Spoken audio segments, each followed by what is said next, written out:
안녕하십니까. 웰스에듀 조재영입니다. 이번 시간에는요, 굉장히 관심들 많은 분야죠. 국민건강보험료 어떻게 줄일 수 있는지 이렇게 한번 줄여보아요 라는 주제로 국민건강보험료에 대해서 하나씩 좀 살펴보도록 하겠습니다. 자, 우리가 가장 많이 가입하고 있는 보험 두 가지가 있죠. 국민연금보험이 있고요. 국민건강보험이 있습니다. 그런데 대부분 국민연금보험보다는 국민건강보험에 더 관심이 많으시고 더 민감하십니다. 왜 그런지 그 이유를 한번 살펴보니까요. 아마 한 5가지 이유가 있는 것 같아요. 첫 번째는요. 국민연금은 나중에 내 노후에 내가 모아놨던 연금액을 다시 돌려받죠. 그런데 국민건강보험은 나중에 환급되지 않습니다. 마치 소멸성 보험처럼 사라지는 소멸성 보험으로 인식되기 때문에 아마 더 민감하신 것 같습니다. 두 번째는요. 국민연금보험은 몇 살까지 납부하죠? 네, 만 60세 되기 직전까지 납부를 합니다. 그런데 국민건강보험은 내가 소득이 있거나 재산이 있는 경우에 언제까지 납부합니까? 네, 맞습니다. 평생 계속 납부할 수도 있습니다. 그러니까 더 관심이 가실 수밖에 없죠. 그리고요, 국민건강보험에는요, 아주 탐나는 자격이 있습니다. 바로 피부양자라는 자격입니다. 피부양자는 아시는 것처럼 건강보험료는 내지 않으면서 자녀라든지 또는 배우자가 직장인으로서 국민건강보험을 납부하고 있다면 거기에 올라탈 수 있는 거죠. 피부양자 자격은요, 아주 재밌게도 내가 보험료를 전혀 내지 않지만 혜택은 똑같이 받을 수 있고요. 심지어 그 직장 가입자가 피부양자 숫자가 아무리 늘어나도 보험료가 늘어나지 않는 특징을 갖고 있습니다. 그러니까 누구나 내가 피부양자 된다고 해서 우리 자녀에게, 우리 배우자에게 부담을 주지 않으면서 혜택은 똑같이 누릴 수 있기 때문에 이 피부양자 자격을 유지하고 싶어 하시는 거죠. 충분히 이해합니다. 그다음, 보험료 부과 방식이 좀 복잡합니다. 직장인의 부과 방식이 다르고요. 지역가입자 부과 방식이 좀 다릅니다. 그런데 이 지역가입자의 경우에도 내가 재산, 소득 여기에 낸다는 건 알겠는데 구체적인 계산 방법을 정확하게 아시는 분은 거의 없다고 보셔야 될 겁니다. 마지막으로 고지서가 나오는데요. 내 건강보험료가 왜 이렇게 나왔는지 정확하게 설명을 좀 해주지 않죠. 저는 좀 불친절하다고 표현을 하는데요. 예를 들면 소득분이 당신 소득이 얼마여서 몇 %에서 이만큼이 나오고 재산이 얼만큼인데 기준시가가 얼마고 과세 표준이 얼마여서 재산분 건강보험료가 요만큼 합해서 얼마입니다 라고 좀 설명을 해주면 좋겠는데 그렇지 않죠. 그래서 왜 내 보험료가 이렇게 산출되었는지 그 과정을 정확하게 모르기 때문에 또 민감하신 것 같습니다. 자, 그래서 오늘은요, 이 국민건강보험 어떻게 좀 줄여볼 수 있을까라는 주제로 이제 이야기를 시작해보려고 합니다. 그런데 그러면 국민건강보험은 왜 이렇게 보험료 부과를 좀 계속해서 늘려나가면서 사람들이 불만을 가질 수밖에 없느냐? 아무래도 국민건강보험의 재정이 악화되고 있기 때문입니다. 그나마 코로나 때문에 국민건강보험 재정에는 오히려 반대로 조금 여유가 생겼어요. 지난 코로나 3년 동안 아마 이랬던 것 같아요. 코로나 때문에 병원에 가기도 힘들고요. 웬만해서 병원에 가고 싶지 않았어요. 그리고 다들 마스크를 쓰고 다니느라고 감기도 잘 안 걸렸습니다. 그래서 코로나 기간 3년 동안 그나마 국민건강보험 재정은 많이 좋아졌습니다. 그런데 이제 코로나 3년이 끝난 2024년, 2023년, 2025년 계속 지나가면서 국민건강보험 재정은 계속해서 악화될 걸로 예상이 됩니다. 당연히 공단 입장에서는 보험료를 더 걷어야 제대로 된 국민건강보험 급여를 지급할 수 있기 때문에 국민건강보험료는 강화될 수밖에 없는 것이 현실입니다. 뭐 어느 정도 이해는 됩니다. 자, 그러면요. 매년 인상되는 국민건강보험, 그리고 여기에 따라붙는 뭐가 있습니까? 그렇죠. 노인 장기요양보험 있죠? 이 보험료율표를 한번 보시죠. 아찔합니다. 아찔합니다. 예. 내 월급이 이렇게 따라서 올랐다면 얼마나 기분이 좋을까라는 생각이 들 정도로 아주 급격하게 오르고 있는 것 또한 사실입니다. 자, 그럼 이 건강보험료 어떻게 줄여야 될지, 이 줄이려면 어떻게 부과되는지 정확하게 알아야 되겠죠? 자, 그럼 먼저 직장인, 근로소득자의 국민건강보험은 어떻게 부과되는지, 어떤 것들을 유의해야 되는지 지금부터 살펴보겠습니다. 직장가입자는 그래도 지역가입자와 달리 내가 부담하는 건강보험료가 절반이고요. 회사에서 부담해주는 건강보험료가 절반이죠. 물론 마찬가지로 장기요양보험료도 내가 절반, 회사에서 절반, 반반씩 부담을 합니다. 직장가입자는 무엇을 기준으로 건강보험료를 부과할까요? 네, 이 정도는 다 알고 계시죠? 바로 급여, 즉 월급을 기준으로 건강보험료를 부과합니다. 월급 이외에는 다른 요건은 보지 않습니다. 무슨 얘기냐면 A라는 과장님은 연봉이 5천만 원인데 재산이 50억입니다. 그리고 B라는 과장님은 똑같이 연봉이 5천만 원인데 재산은 아예 없습니다. 그러면 직장가입자 국민건강보험료는 어떨까요? 보유하고 있는 재산이 다른데 말이죠. 예. 정답은 동일합니다. 즉 직장가입자는 국민건강보험료를 부과할 때 월급, 급여만 가지고 산정을 합니다. 아주 정확한 표현은요, 보수월액이라고 표현을 합니다. 예, 뭐라고요? 보수월액. 즉 보수로 받는, 매월 받는 금액을 말하는 건데요. 자, 그럼 요율이 얼마냐? 2023년, 2024년 동일한 요율인데요. 바로 7.09%입니다. 7.09%. 외우기 조금 헷갈리네요. 그런데 이 7.09%가 국민건강보험공단에 납부해야 되는 건강보험료인데 이걸 어떻게 한다고요? 그렇죠. 절반 나눠서 부담을 합니다. 그러니까 7.09%를 반으로 딱 나누면 몇 퍼센트냐면 그러네요. 3.545%입니다. 3.545%.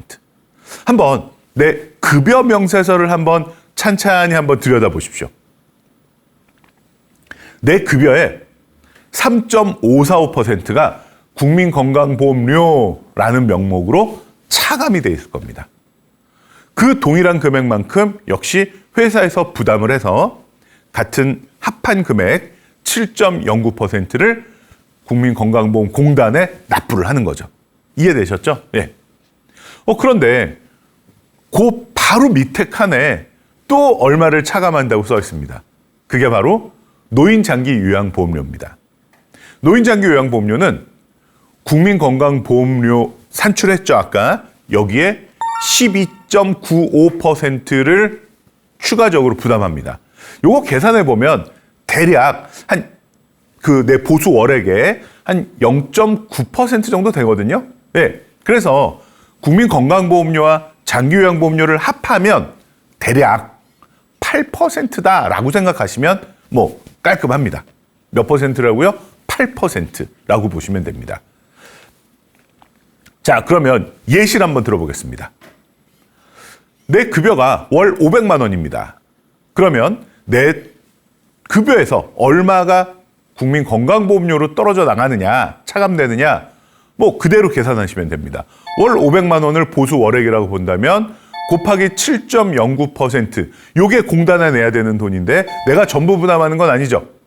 절반만 부담합니다. 그래서 곱하기 50% 하면 내 급여에서 빠져나가는 국민건강보험료는 17만 7,250원이다 라고 산출이 된다는 겁니다. 어렵지 않죠? 예, 사실 직장가입자 국민건강보험료는 아주 심플합니다. 예. 자, 그러면요. 이 국민건강보험료는 내가 만약에 급여를 뭐 한 20억, 30억 벌게 되면 그 20억, 30억에 7.09% 이렇게 무한정 올라가면서 납부를 해야 될까요? 아, 이것도 좀 궁금하네요. 예, 그럴 가능성은 높진 않겠지만요. 네. 제가 그 보수 월액이 얼마냐에 따라서 직장가입자가 부담하는 국민건강보험료가 얼마인지 그 표를 한번 만들어 봤습니다. 자, 표 한번 보시면요. 제일 밑에, 즉 상한선입니다. 상한선. 얼마인가요? 예. 내가 부담해야 되는 최고 맥시멈 금액은 이게 월입니다. 월. 424만 원입니다. 424만 원. 와, 아찔하죠? 아, 그런데 거꾸로 계산해 보면 너무 기분 좋은 일 아닌가요? 네, 내가 424만 원을 내고 있다는 것은 내 연소득이 어마어마하다는 뜻 아닙니까? 아우, 저는 국민건강보험료 424만 원 내보고 싶은데요. 물론 건강보험공단에 들어가는 건강보험료는 여기에 2배겠죠. 내가 부담해야 되는 돈이 424만 원이니까 그러니까 2배면 얼마입니까? 848만 원이 조금 넘겠네요. 네, 그래서 그 직장 가입자 중에 이렇게 상한선을 내는 분들이 계십니다. 또 왜 대표이사님 뭐 이런 분들 중에서 2회사, 3회사에서 근무를 하시는 분이 계십니다. 이런 경우에는 어떻게 될까요? 요걸 국민연금하고 좀 비교해서 설명을 드리겠습니다. 내가 3군데 회사의 대표이사다. 그래서 3군데 회사에서 급여를 받고 있다. 이러면요. 국민연금은 그 3군데 회사 중에서 가장 많은 급여를 받는 곳에서만 내면 됩니다. 모두 똑같다면요. 그럼 내가 대표회사를 하나 지정해서 결국 한 군데에 해당하는 국민연금보험료만 내면 됩니다. 반면 국민건강보험료는요. 이게 좀 무섭습니다. 3군데에서 급여를 받으면 3군데에서 모두 내야 됩니다. 예, 요게 국민연금하고 국민건강보험하고 조금 다른 점 중에 하나입니다. 자, 그러면 직장가입자는 급여에 따라서 건강보험료가 차감이 되니까 7.09%. 이거 외에는 신경 쓸 게 별로 없겠군요. 그런데요. 직장 가입자도 건강보험료에 신경을 써야 될 때가 있습니다. 바로 뭐냐면요. 급여 외에, 월급 외에 다른 소득이 좀 발생하는 분들이 있을 수 있습니다. 예를 들면요. 어떤 것들이 있을까요? 내가 은행이나 다른 금융기관에서 이자를 좀 많이 받습니다. 내가 펀드에 투자해서 또는 주식을 좀 가지고 있어서 여기서 배당을 좀 많이 받습니다. 또는 사업소득이 있습니다. 기타 소득이 있습니다. 연금소득이 있습니다. 등등등. 이 근로소득 외에 다른 종합소득이 일정 기준을 넘어가면 국민건강보험공단에서 편지가 옵니다. 집으로 편지가 옵니다. 뭐라고 편지가 오냐? 급여로 건강보험료 내시는 거 잘 받고 있습니다. 그런데 자료에 의하면 이게 보통 국세청 자료죠. 당신께서는 월급 외에도 다른 소득이 꽤 많으시네요. 그 소득에 대해서도 추가적으로 국민건강보험료를 납부하셔야 됩니다. 라고 편지가 옵니다. 그리고 뭐가 딸려올까요? 그렇겠죠. 그 다음부터 이제 지로용지가 날라옵니다. 그러면 추가적으로 국민건강보험료를 더 내셔야 됩니다. 나 은행에서 예금 이자 받은 거 100만 원이 있는데 더 내야 되나요? 그 정도는 괜찮고요. 그 기준이 얼마인지 보여드리겠습니다. 2018년 6월까지는요. 그 회사에서 받는 급여 외에 다른 아까 말씀드린 이자소득, 배당소득, 사업소득, 연금소득, 기타소득 요것의 합이 1년에 7,200만 원을 넘으면 그 초과분에 대해서 건강보험료가 부과됐었습니다. 이게 좀 강화됐어요. 그래서 2022년 8월까지는요. 이 보수의 소득이 3,400만 원이 넘어가면 추가적으로 또 부과를 합니다. 이게 또 바뀌었습니다. 2022년 9월부터는요. 보수의 소득이 1년에 2천만 원만 넘어가면 그 초과되는 소득에 대해서 건강보험료가 별도로 부과됩니다. 이걸 보수 외 소득에 대한 건강보험료라고 하는데요. 제가 한번 예를 들어보겠습니다. 제가 투자를 기가 막히게 잘 해서 매년 1억의 배당 소득이 들어온다고 가정하겠습니다. 생각만 해도 아주 기쁜데요. 그러면 2018년 6월 이전에는 7,200만 원을 초과하는 2,800만 원에 대해서 건강보험료가 부과됐을 거고요. 2022년 8월까지는 3,400만 원을 초과하는 6,600만 원에 대해서 부과가 됐을 겁니다. 그리고 2022년 9월부터 현재는 2천만 원을 초과하는 무려 8천만 원에 대해서 건강보험료가 부과된다는 얘기입니다. 이해되시죠? 자, 그럼 여기서 포인트 뭡니까? 직장인이라고 난 급여에 대해서만 건강보험료가 부과되지 다른 거는 신경 안 써도 돼. 이게 아니라는 겁니다. 보수의 소득이 1년에 2천만 원을 넘는 경우에 추가적인 건강보험료가 부과될 수 있기 때문에 보수 외 소득에 대한 관리를 좀 하시는 게 필요합니다. 특히 금융소득 같은 경우에는 이자 소득세나 배당 소득세가 과세되지 않거나 또는 분리과세되는 이런 소득으로 좀 전환을 해놓으시면 여기에서 피해 나갈 수 있겠죠. 아니 근데 회사 다니라고 정신없는데 보수의 소득이 2천만 원이나 넘는 사람이 몇 명이나 되겠어? 이렇게 생각하실 수도 있는데요. 생각보다 꽤 많으시더라고요. 2023년을 기준으로 하면요. 몇 명쯤 될까요? 네, 무려 60만 명이 넘습니다. 와, 저도 이 통계 보고 깜짝 놀랐는데요. 60만 7,226명. 이게 정확한 숫자입니다.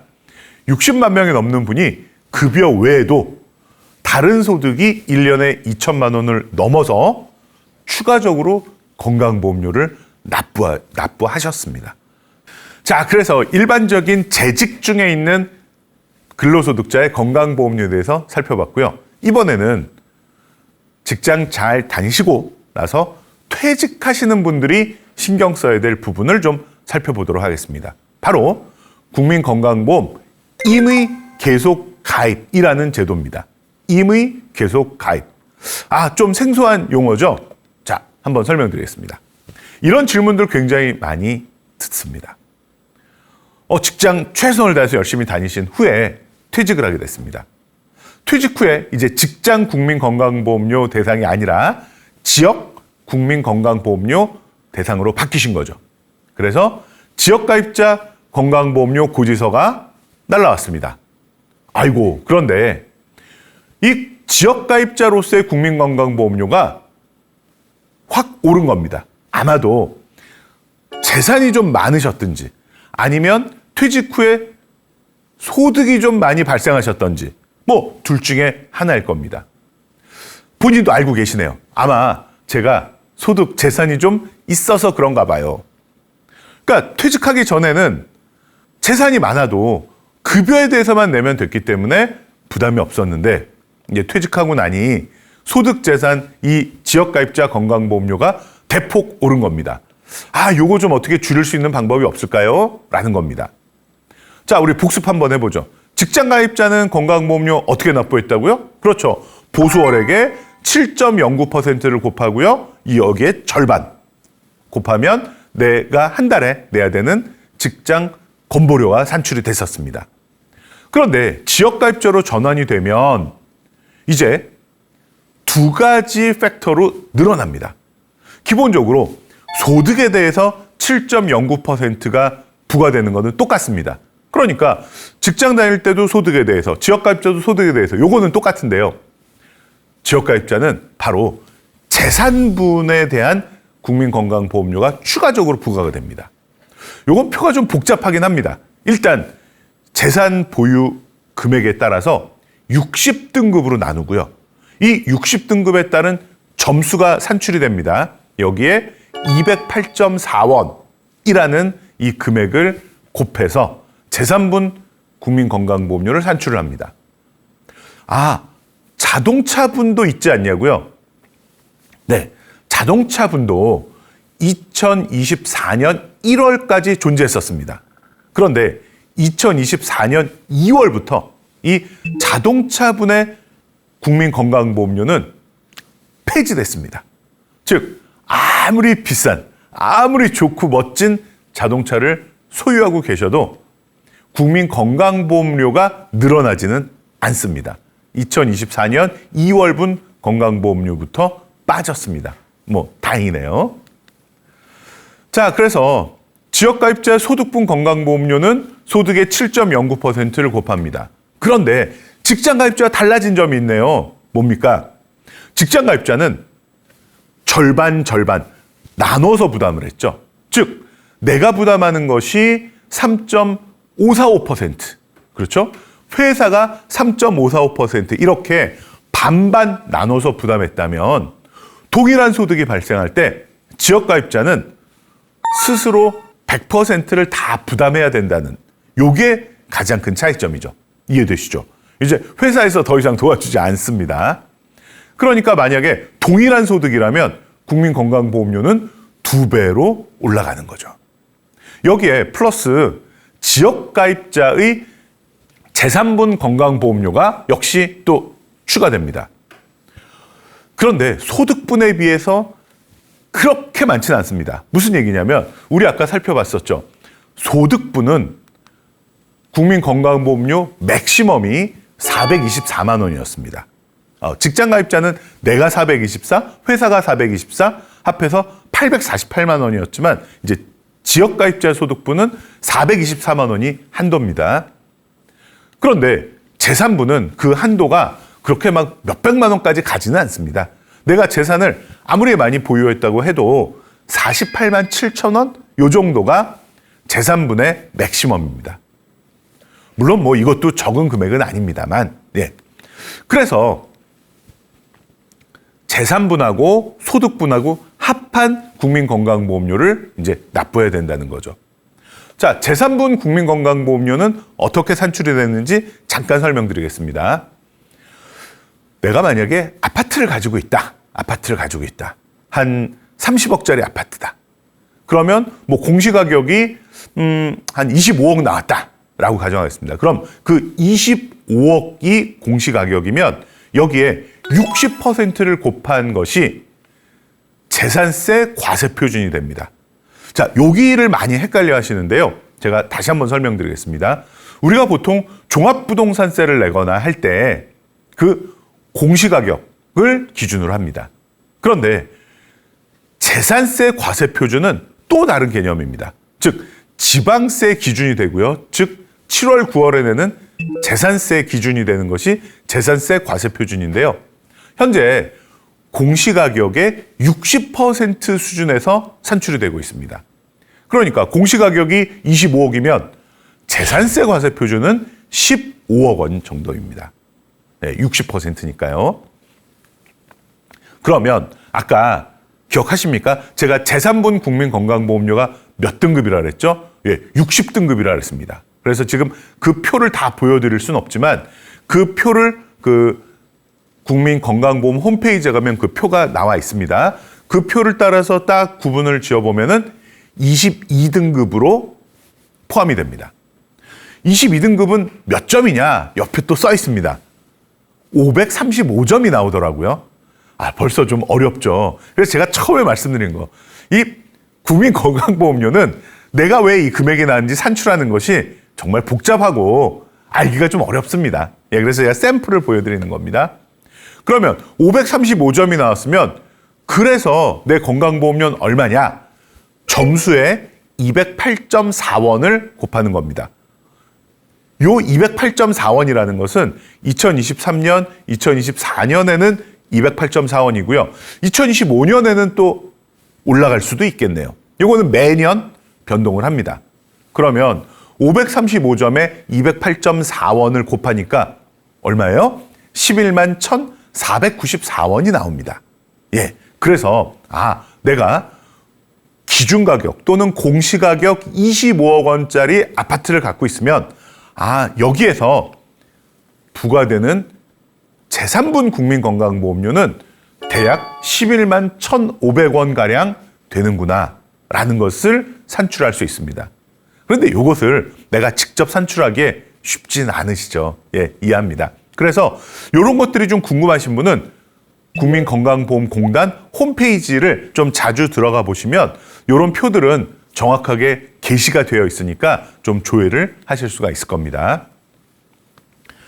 자, 그러면 그 고지된 새롭게 나온 지역가입자 건강보험료하고 내가 퇴직하기 직전에 내던 직장가입자 건강보험료하고 비교를 해보십시오. 비교를.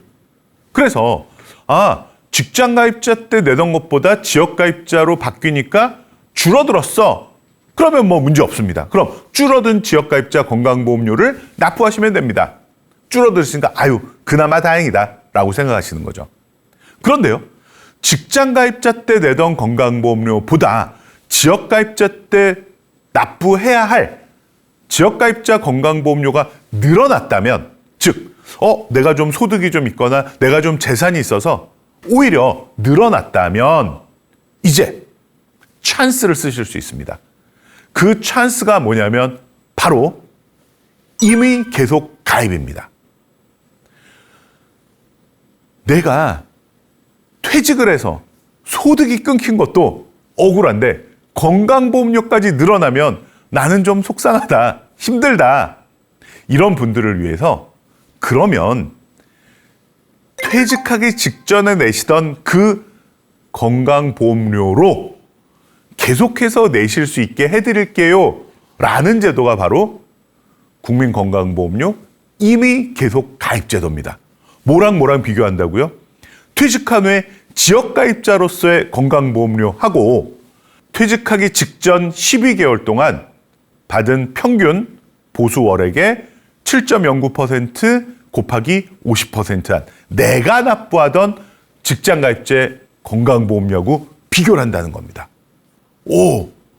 그러면 내가 지역가입자가 되었고 지역가입자로서 국민건강보험료를 내야 되는데 난 지금 직장가입자도 아닌데 직장가입자의 건강보험료만 낼 수 있게 해준다고요? 네, 맞습니다. 이런 좋은 기회는 반드시 알고 있어야 되겠네요. 그러면 이 국민건강보험료 임의 계속가입 신청은 언제까지 해야 됩니까? 너무 급하게 생각하지 않으셔도 됩니다.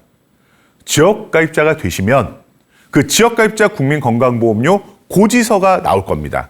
그 고지서를 받으신 다음에 그 납부기한부터 2개월이 지나기 전까지만 신청하시면 됩니다. 그러니까 이제 좀 급하신 분들은 퇴직하시자마자 막 계산을 해보십니다.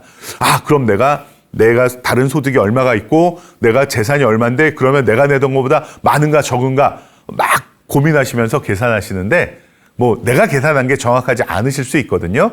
그래서 좀 기다리세요. 고지가 나와도 충분히 임의계속가입을 신청하실 수 있습니다. 그 납부 기한에서 2개월이 지나기 전까지만 신청하시면 되니까요. 그러면 영원히 혜택을 주는 건 아닐 테고 1년을 주냐 2년을 주냐 꽤 오랫동안 직장가입자 때 내던 건강보험료만 내실 수 있습니다. 얼만큼이냐면요. 최대 36개월을 임의계속가입 혜택을 드립니다. 그러니까 3년이죠. 그러니까 난 직장인이 아닌데도 불구하고 직장인처럼 절반만 내는 이 혜택을 무려 3년 동안 드린다는 거죠. 괜찮지 않습니까? 네.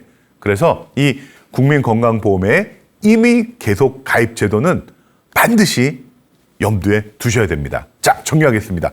퇴직하신 후에 지역가입자 건강보험료 고지서 받으시면요. 그 전에 내가 직장 다닐 때 급여에서 내던 국민건강보험료하고 꼭 비교해 보세요. 그래서 더 많이 내라는 고지서가 나왔다면 전에 내던, 직장 다닐 때 내던 그 국민건강보험료만 3년 동안 내실 수 있다는 겁니다. 아시겠죠? 다시 한번 말씀드립니다. 그러면 직장 다닐 때는 내가 절반, 예를 들면 내가 17만 원, 회사가 17만 원 해서 34만 원을 냈었는데 요번에 20만 원이 나왔습니다. 그럼 어떻게 되나요? 17만 원하고 20만 원하고 비교하시는 겁니다. 그래서 진짜로 내가 냈던 17만 원이 더 적잖아요. 그럼 임의 계속 가입 신청하시면 그 17만 원만 3년 동안 내실 수 있다는 겁니다. 물론 그 이후에는 지역가입자 건강보험료를 납부하셔야 되죠. 아시겠죠? 예. 자, 그 다음은요.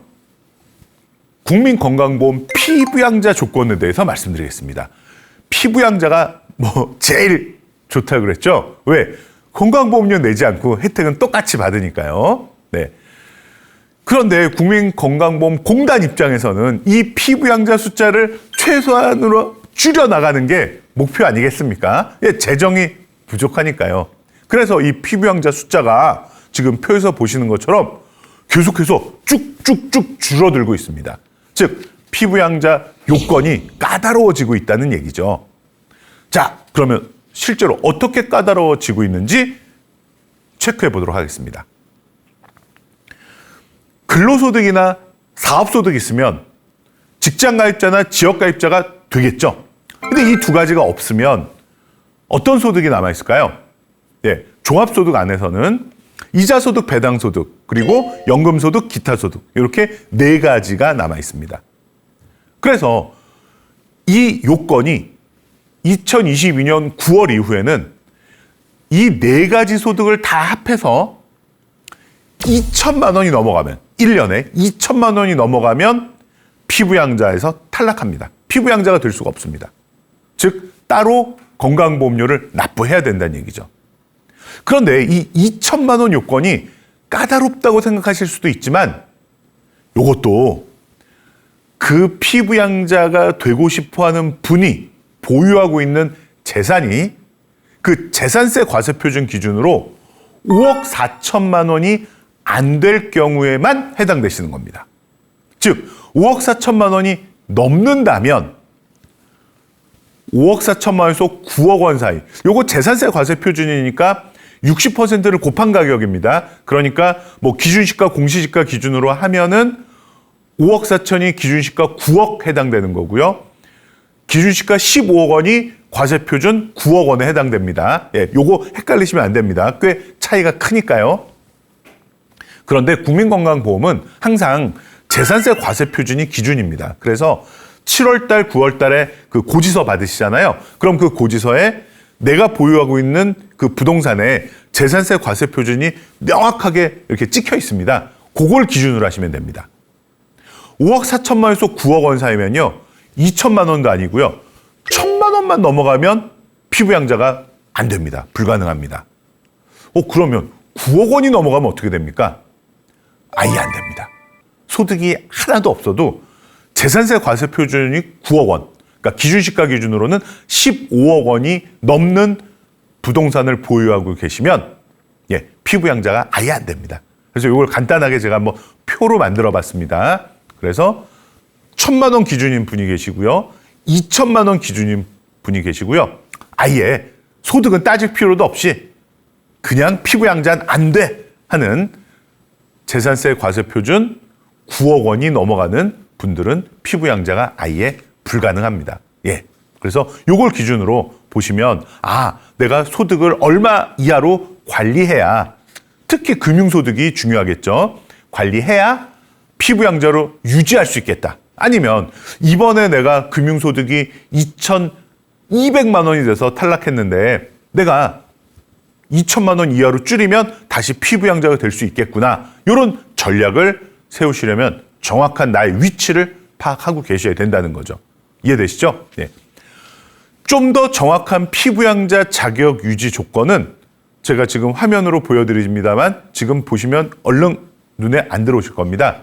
국민건강보험공단 홈페이지에 가면 내가 피부양자가 될 수 있는가, 불가능한가를 이렇게 사다리를 타면서 예스와 노로 따라가면 확인할 수 있는 페이지가 따로 마련이 되어 있습니다. 그래서 요거 한번 해보시는 것도 좋겠습니다. 자, 그러면요. 그래, 그러면 1,000만 원, 2,000만 원 소득이 중요하다고 하는데 이 소득을 건강보험공단에서는 어떻게 알지? 어떻게 아냐면요. 우리가 국세청에 모든 소득을 신고합니다. 몇 월에? 5월에. 그러니까 예를 한번 들어보겠습니다. 2023년 1년 동안 열심히 소득을 벌었습니다. 2024년 5월에 국세청에 종합소득세 신고합니다. 그러면 국세청에서는 10월 달에 건보공단으로 통보를 해줍니다. 그래서 2024년 11월분 국민건강보험료부터는 그 새로 신고된 소득분이 반영이 됩니다. 그러니까 좀 시차가 생기네요. 2023년에 번 소득이 2024년 11월부터 반영이 되는 겁니다. 이해되시죠? 예. 그 다음은 연금소득은 내가 무슨 보험회사에서 받는 연금도 있고요. 국민연금도 있고요. 좀 복잡합니다. 연금은. 현재는 이렇게 건강보험료가 부과되고 있습니다. 공적연금이라고 불리는 국민연금, 공무원연금, 사학연금, 군인연금 이런 것들은 모두 국민건강보험료 공단에 통보가 돼서 피부양자로 볼 것이냐 아니냐, 건강보험료를 어떻게 부과할 것이냐에 모두 포함이 됩니다. 하지만 퇴직연금, 개인연금, 변액연금, 즉시연금 등 사적연금은 국민건강보험료 부과에 산정되지 않고 피부양자 나눌 때도 산정이 되지 않습니다. 단 퇴직연금과 개인연금은 이게 법적으로는 포함시킬 수 있다고 합니다. 하지만 현재는 퇴직연금 제도와 개인연금 제도의 발전을 위해서 현재는 국민건강보험료 산정에 포함을 안 하고 있을 뿐이라고 합니다. 그러니까 미래에는 포함이 될 수도 있다는 얘기겠네요.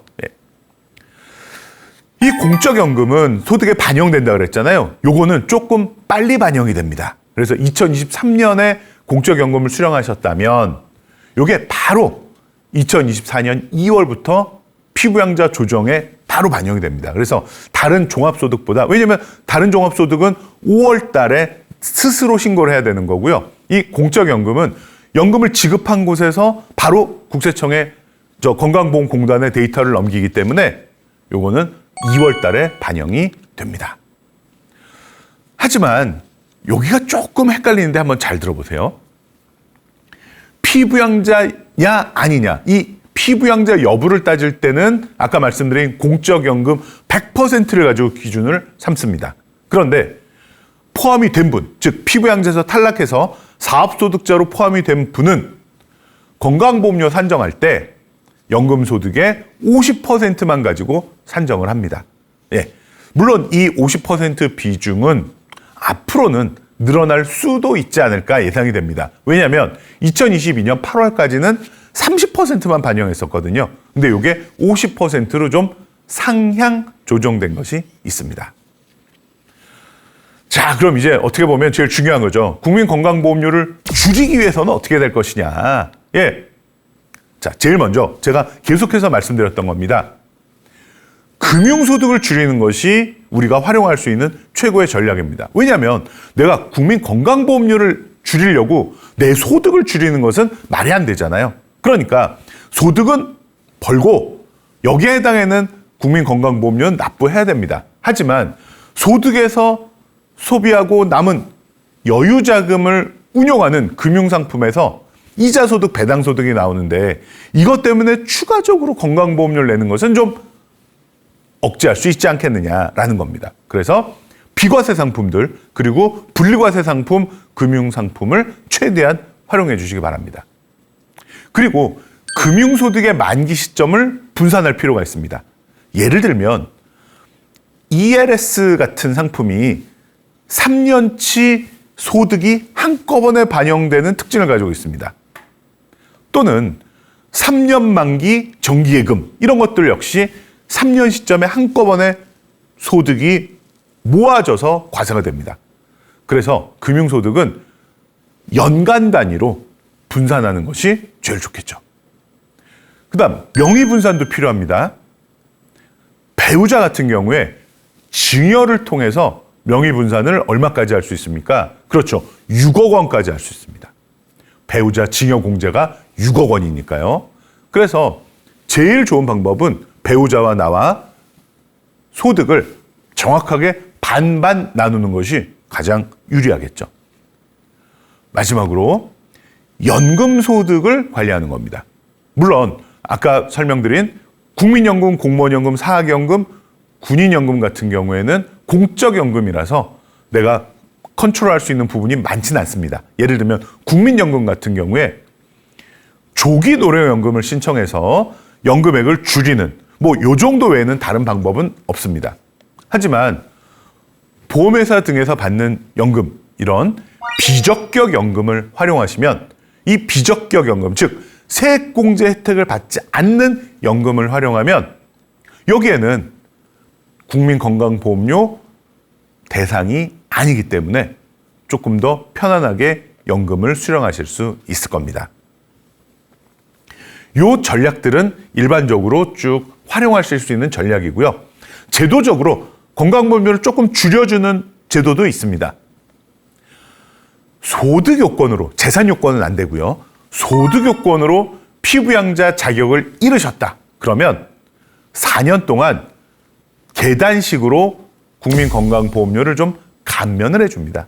그래서 내가 소득 요건으로 피부양자에서 탈락했다. 그러면 무려 80%를 감면을 해줍니다. 2년 차에는 60%, 3년 차에는 40%, 4년 차에는 20% 이렇게 조금 계단식으로 감면을 해서 충격을 좀 줄여준다라고 말씀드릴 수 있겠는데요. 이런 것도 알아두시면 너무 걱정 안 하실 수 있는 내용입니다. 자, 그 다음은요. 내 상황이 여기에 포함되는 분은 굉장히 큰 경감이나 면제 혜택을 받으실 수 있지만 여기에 포함이 안 되시는 분은 어쩔 수 없습니다. 자, 몇 가지 예를 들어드리겠습니다. 2022년 9월부터 주택금융부채, 즉 주택을 구입하거나 할 때 은행에서 대출을 받았다면 그 금액의 일정 부분을 빼주고 재산으로 보는 제도가 시행됐습니다.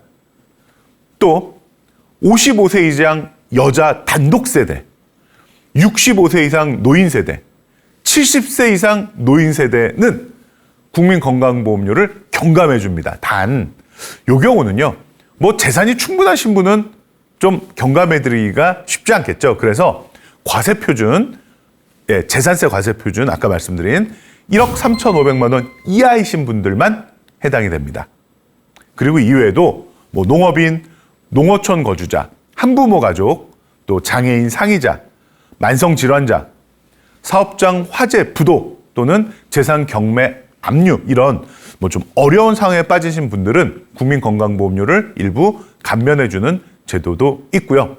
특히 지역가입자 같은 경우에는 소득 활동이 코로나 등으로 인해서 중단됐거나 또는 소득이 갑자기 낮아진 경우, 재산 소유권이 변경된 경우 또는 무상으로 주택에 거주하고 있는 경우, 정부로부터 전월세 지원금을 받는 기관에 임대를 한 경우, 이런 경우에는 국민건강보험료를 조정해주는 제도도 있으니까 좀 천천히 알아보시기 바라고요. 어디 알아보느냐? 우리 주변에 이 국민건강보험 지사가 굉장히 많이 있습니다. 그래서 지사에 가셔서 직접 상담해 보시는 것을 추천드리고요. 전화번호 하나 가르쳐 드릴게요. 국번 없이 1577-1000번 1000 누르시면 이게 바로 국민건강보험 상담 콜센터입니다. 물론 통화가 약간 어렵긴 한데 좀 아침 일찍이나 좀 오후 늦게 한번 전화해 보시면은 그 피크 타임 피해서 전화하시면 통화가 되고요. 굉장히 친절하게 상담해 주시더라고요. 그래서 우선 1577-1000번으로 기본적인 궁금증을 한번 풀어보시고 아주 디테일한 상담은 지사에 한번 방문하셔서 상담해 보시면 원하는 내용을 알 수 있을 겁니다. 자, 오늘은요, 국민건강보험에 대해서 한번 살펴봤습니다. 직장가입자, 임의계속가입, 지역가입자, 재산분, 소득분, 그리고 경감받을 수 있는 요건들, 피부양자 요건, 이런 것들을 키워드로 말씀드렸는데요. 조금이라도 도움이 되셨으면 좋겠습니다. 다음에 또 좋은 내용으로 찾아뵙도록 하겠습니다. 감사합니다.